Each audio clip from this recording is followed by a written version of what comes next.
Hey, pilot investors, how many of you have experienced this situation where you're trying to educate the seller on how they can benefit tax-wise and savings-wise by receiving seller financing a monthly installment payment, but instead, no, they say cash only or nothing? What do you do in this situation?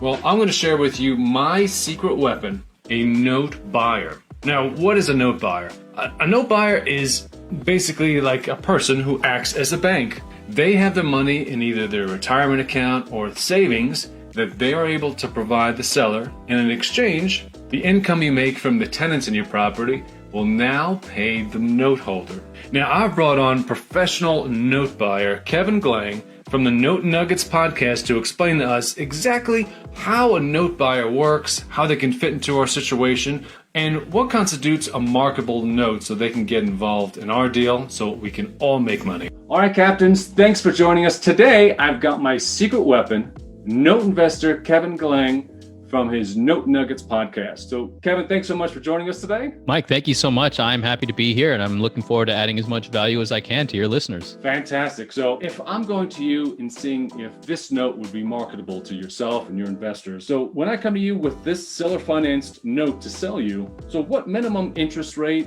and discount are you looking for? For me, the magic spot with my investors is I try to get around 8 to 12% yield. So the yield is what you will get when you offer that discount up. That's the return, the future-looking return that you'll get on your money by buying it at a discount. So as far as a note investor, how would you determine my credit worthiness? And is there a minimum credit score or anything that you look for? For me, when it comes to credit worthiness, I'm not saying that I have to have a particular credit number to do business with somebody, because you can have the highest credit in the world and the doo-doo can still hit the fan and things can go wrong.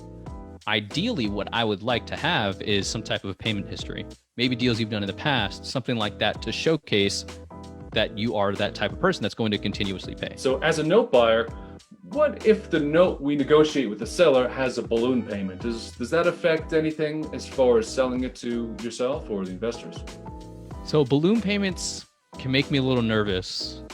The reason I say that is, generally speaking, who has that money set aside for a balloon payment? But it really depends on the value of the property. If you can't make it work with that value of the property, then I wouldn't look at a balloon payment on a note. But if there's enough equity, I just might. Sorry, do note buyers want to see a down payment from the selling investor, which then will reduce the loan to value ratio? I think a down payment does help because for me, it's how much skin is in the game, right? If you've got no skin in the game, what are you risking when you walk away? If you walk away from anything, you're like, all right, whatever, I'll just take the loss. So on the other end of the spectrum, so let's say an investor comes to you to sell a note and they don't have the money to put down. So it's a higher loan to value ratio. What would you look as far as compensation? So more of a discount, higher interest, what would you consider? Maybe we do a higher interest rate. Maybe we do a greater discount. Or maybe we even do something like I was talking about earlier. We cross-collateralize.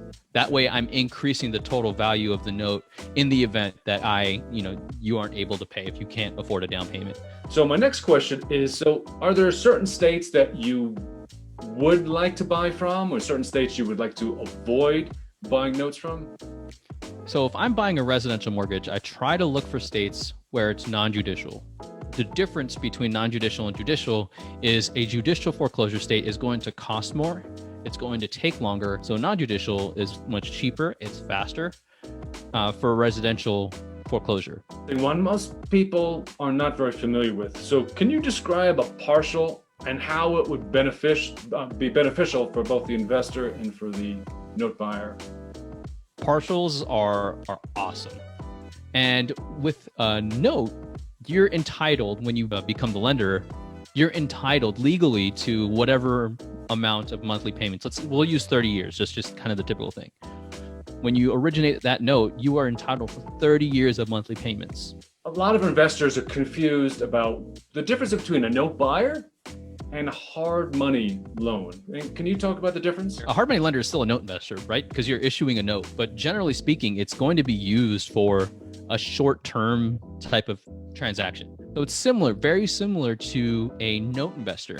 When I'm focused on note investing, it's more of a long-term play, monthly cash flow for the 10, 15, 30-year play. That's kind of how I delineate the two, is how quickly do they want their money back. So there's a lot of similarities, but the biggest differentiator is how quickly that the note investor wants their money back. Kevin, super interesting interview today. So if any of my guys want to talk to you about working with you, whether selling or investing with you, how would they get in touch with you? Yeah, so I created the Note Nuggets podcast. If you wanted to listen to that, all you have to do is go to notenuggets.com/podcast. And if you want to send me an email, ask me a question, more than happy to do that for you. Shoot me an email at kevin@notenuggets.com or book a time on my calendar, notenuggets.com/contact. Those are all the ways that you can reach me.